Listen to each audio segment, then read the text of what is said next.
Okay, ito po ang inyong Pinoy Firearms Instructor at welcome po dito sa ating munting YouTube channel na Pinoy Firearms Instructor. Okay, bago ako bumati at magpasalamat ay gusto ko lang munang basahin ang katanungan ni Jocelyn Amarili. Ang sabi niya, Boss, makakabili ba ng baril at makakalicense kahit walang negosyo? Okay, itong topic na ito ay tinatalakay ko noong ako ay kakandak pa ng gun safety seminar. Pero matagal na akong hindi nakakapag kaya ni-review ko rin yan. So magandang katanungan din yan para sa ating mga bagong subscribers. At bago natin yan talakayin ay gusto ko lang munang ipalaala sa lahat, lalo tigit sa ating mga bago pa sa ating YouTube channel, na wag ninyo akong hanapin sa Pilipinas at para magpagawa ng barils, dahil ako ay 20 years na nagtatrabaho dito sa Kuwait bilang isang firearms instructor, gunsmith at consultant. Okay, at pasasalamatan ko rin yung ating 39,500 plus na mga subscribers. Salamat sa pag-share ng inyong mga video, pagla-like, dahil patuloy na tayong dumadami. At pasasalamatan ko din yung mga hindi nag-skip ng ads, sapagkat tayo nga isang charity vlogger na may 6 na estudyante na tinutulungan. Ginawa ko ang YouTube channel na ito para masustinahan ko yung aking adikain na makapagpaaral ng mga anak na single parent. Dati 2 lang yung pinapag-aral ko at may mga nakagraduate na rin. Pero ngayon ginawa ko ng 6 dahil sa gusto ko lumaki ang ating YouTube channel at madagdagan pa ito. Ang kinikita ng ating YouTube channel ay para sa kanila. Okay, at salamat to sa mga hindi nag-skip ng ads. At pasasalamatan ko rin yung nagpapadala dito sa ating GCash number. Itong GCash number na ito, wag po ninyong tawagan yan. Anak ko po yan. At yan ay wala po kami pinagbibintang baril, dahil may mga nagtatanong na mga pinagbibiling baril. Hindi po kami gun runner. Magtanong lamang po kayo dito sa YouTube kung kayo may problema sa baril at sasagutin ko sa abot ng aking malit na kaalaman. Okay, salamat po sa shout out do sa mga nagpadala dyan. Sa panguna ni Alfredo Isidro Ordosipay ng Las Piñas, si Architect Arnel Salvador ng Kuwait, si Jubel Platon Boy Umay ng Riyadh, Saudi Arabia, si Umbit ng Kia Motors, Kuwait, si Anthony Evangelista ng Pasay, si Conrado Ilolelio, si Junar Diaz, at mayroong ayaw magpakilala, tawagin na lamang nating Adrian. Ayan, at special thanks din kay Boy Umay, Jubel Platon ng Riyadh, Saudi Arabia, sa kanyang pagpapakulay, pagpapadala sa ating mga premier. Okay, at hindi po tayo tumitingin sa laki ng halaga. Ang importante po sa akin yung tayo nakatulong. Kung tayo ay marami at sama-sama, marami po tayong matutulungan. Okay, ayan na, at sasagutin na natin yung katanungan ni Jocelyn Amarili. Noong mga 1996,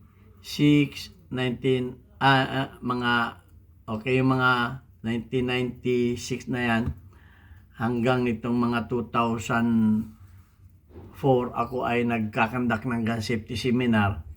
At ang alam ko noon ay ang mga pwede lang makapag-license ng baril ay mga unang-una mga law enforcer, mga pari, mga negosyante, mga teacher, marami pa kasama ang mga OFW. So may mga kategory. Pero nung nireview ko muna itong kasi ayaw ko rin magkamali, dahil nga ang batas ay nare-revise yan.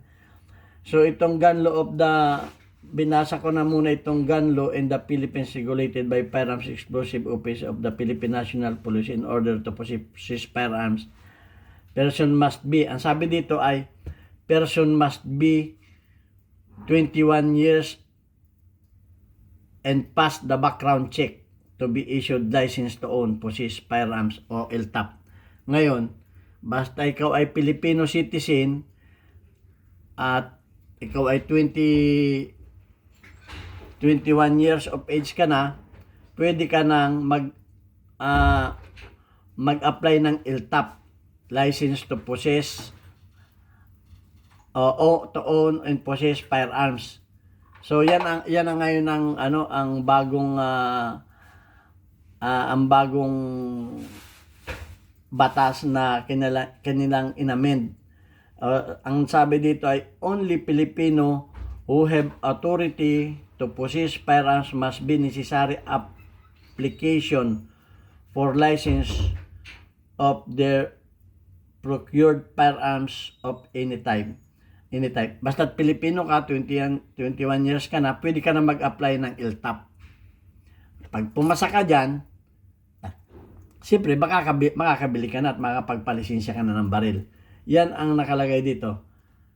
Sabi dito, must be minimum of age 21 years and pass background check issued by license to own possess o LTAP.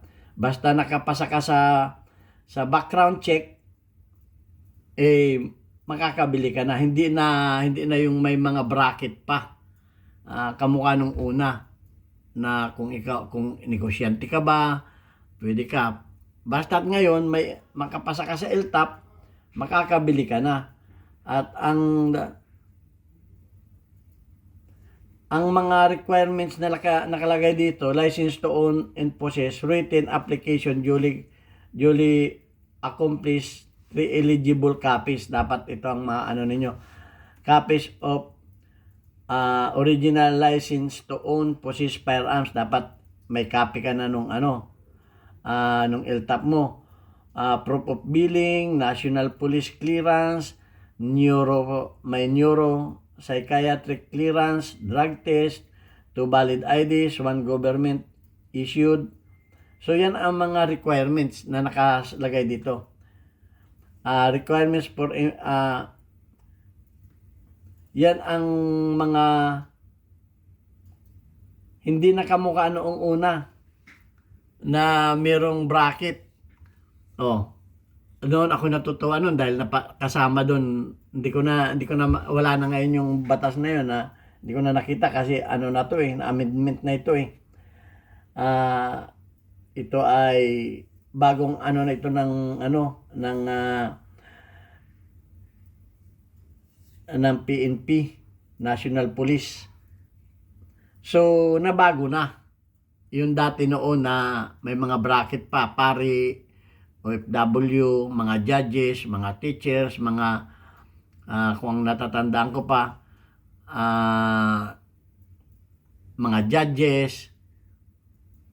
Basta't yun, naka-bracket yun. Kung hindi ka kasali doon, ay sorry ka na, hindi ka na makakabili. Ay ngayon, kahit farmer ka,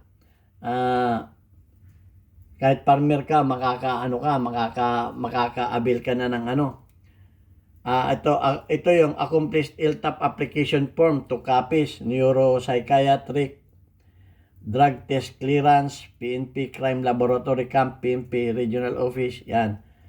Tapos gun safety seminar, gun safety, kailangan mo ito, gun safety and responsible gun owner seminar certificate, PNP, if EU accredited, gun club or certificate from PNP.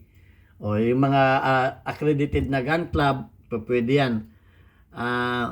Halimbawa, member ako ng accredited na gun club, pwede akong halimbawa, mag-member ako sa at ako ay pagkandakin ng gun safety seminar, kaya ko yan, mag-conduct niyan. Dati ako nagkakandak niyan. So, yan yung mga ngayon. Kaya may mga pagbabago, may kaunting pagbabago. Yan, ang isang importante, may National Police Clearance, NS o birth certificate, passport, or DP certificate, Filipino citizen, yan, marami. Proof of latest billing address, yan. Address on LTAP application, 2 valid RD government, 3 copies of ID pictures, proof of income, may proof of income ka. Ay kung tambay ka, wala kang proof of income, hindi ka pwede. Okay, kinakailangan may ka, may tax tawag dito. Nagbabayad ka ng tax, ay may nakalagay dito, yung number 10, ito importante, basta may proof of income ka. Kumbaga ikaw ay namamasukan, meron kang salary certificate, kumbaga sa may salary certificate ka. Pay slip or income tax return, yan importante. Isa kang nagbabayad ng buwis. Kahit pa anong kalagayan mo sa buhay, ikaw ay ordinaryong employee, nagbabayad ka na, meron kang proof of income, yan. At lalo tigit kung ikaw ay nagbabayad ng buwis, ITR or for foreign government employees, ito, form civilian certificate, pension o yung mga nagpe-pension, background certificate, deposit land title o meron kang titulo ng land, certification from barangay, chairman and chief of police, proof of livelihood, yan. Yan ay sa mga farmers. Kung farmers ka, pwede ka rin.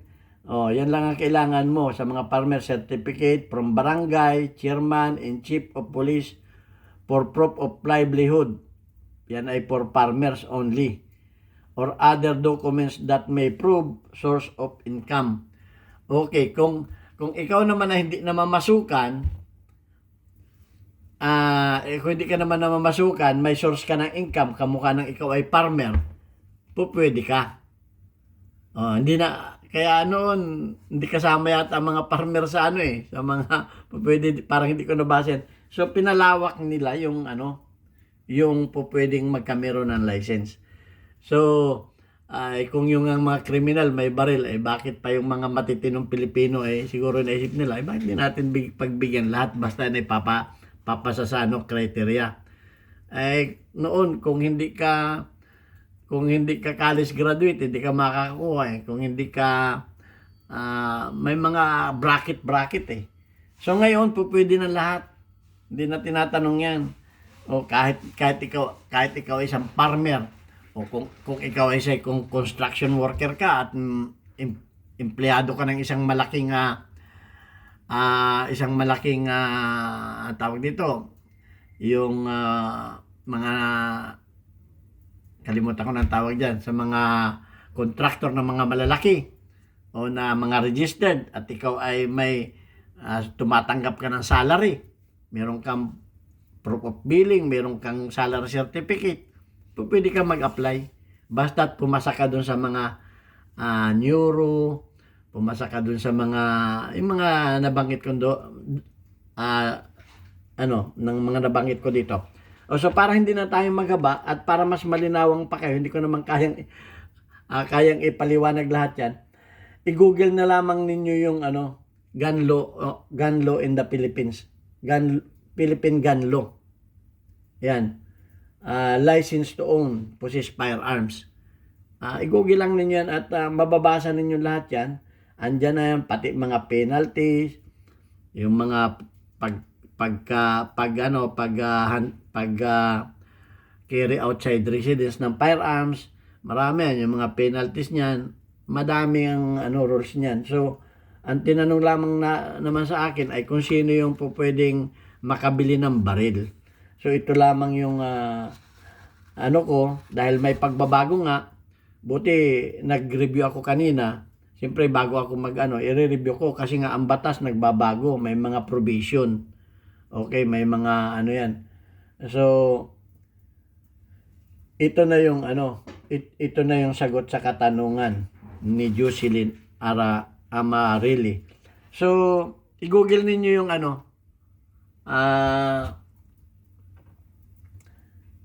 yung Philippine Gun Law para kumpleto ang inyong kaalaman.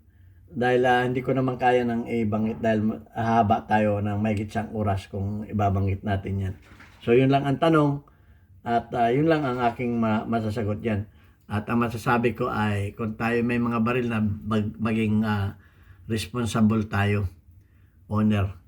At siyempre, ang importante dyan yung gun safety and responsible gun ownership seminar. Kaya nga siniseminar. Okay? So, ito lamang yung masagot ko sa ngayon at mag-research din kayo. Hindi naman sinasabi ko, hindi ko naman alam lahat yan. At kung meron pa kayong meron pa kayong pwedeng idagdag sa ating discussion, ay idagdag ninyo para malinawan tayong lahat sa ating YouTube channel.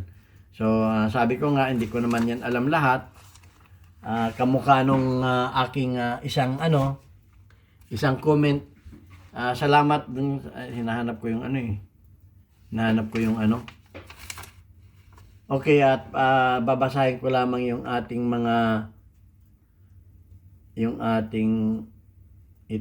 mga community spotlight, weekly community spotlight, weekly highlight of your most engaged audience members including your top commenters. Number 1 pa rin si Boy Umay ng Riyadh, Saudi Arabia. Si Jubil Platon may 100 plus na engagement.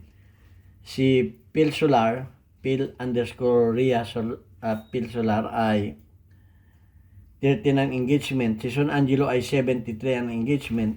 Si Miko Paul Perez ay 1 lang ang engagement, at si Angel ng USA ay 35 ang engagement. Okay, shout out kay Boy Umay, Phil Solar, Son Angelo, Miko Paul Perez, at kay Angel. Okay, mag-comment lang kayo at mag-like at share ng ating mga videos para sa sunod baka mapasama na kayo dyan. Okay. At hanggang dito na lamang yung ating videos. Thank you very much sa inyo. Hanggang sa muli. God bless us all.